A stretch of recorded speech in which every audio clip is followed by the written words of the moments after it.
அவங்க அந்த பக்கத்துல அப்படியே கிராஸ் பண்ணி வனாந்தரத்து வழியா போய்கிட்டு இருக்காங்க. அப்போ இப்ப பிள்ளைகள் எல்லாம் அடக்கம் பண்ணிட்டு வந்தோன்னே எகிப்து பார்வோன் அவன் சொல்றான், அவனும் அவனுக்கு கீழே வேலையாட்கள்லாம் இருப்பாங்கல்ல, அவங்க எல்லாம் சொல்றாங்க, ஐயோ இந்த இஸ்ரேல் ஜனங்களை இப்படி போக விட்டுட்டோமே, நம்மளுக்கு இப்படி காசே இல்லாம வேலை செய்யறதுக்கு நல்ல கொத்தடிமை மாதிரி யாரு நம்மளுக்கு கிடப்பா, என்னதான் நம்ம வேலைக்கு ஆள் வச்சாலும் சம்பளம் கேட்பாங்களே, நம்ம இவங்களை விட்டுருக்கவே கூடாது, பேசாம நம்ம அவங்கள திரும்ப போய் என்ன செஞ்சுட்டு வந்துருவோம், கூப்பிட்டு வந்துருவோம் அப்படின்னு சொல்லி பேசுறாங்க. ஏன்னா தேவனே அவங்க மனசை என்ன செய்யறாராம், கடினப்படுத்துறாராம். ஏன்னா அவங்கள அழிக்கணுங்கிறது தான் தேவனோட சித்தம்.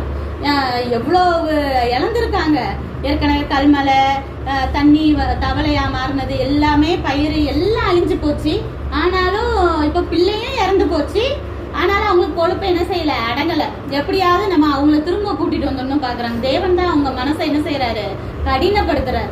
அப்ப அவங்க எல்லாம் என்ன செய்யறாங்க, யுத்தத்துக்கு போற மாதிரி ரதத்துல தானே அந்த காலத்துல எல்லாம் போவாங்க. இவன் ராஜா தானே, ராஜாக்கு கீழே இருக்கிறவங்க எல்லாரும் ரதத்தை பூட்டிட்டு 600 ரதத்தை பூட்டி எல்லாரும் என்ன செஞ்சாச்சு, கிளம்பியாச்சு. அவங்கள போய் நம்ம திரும்ப இழுத்துட்டு வந்துருவோம் அப்படின்னு சொல்லிட்டு.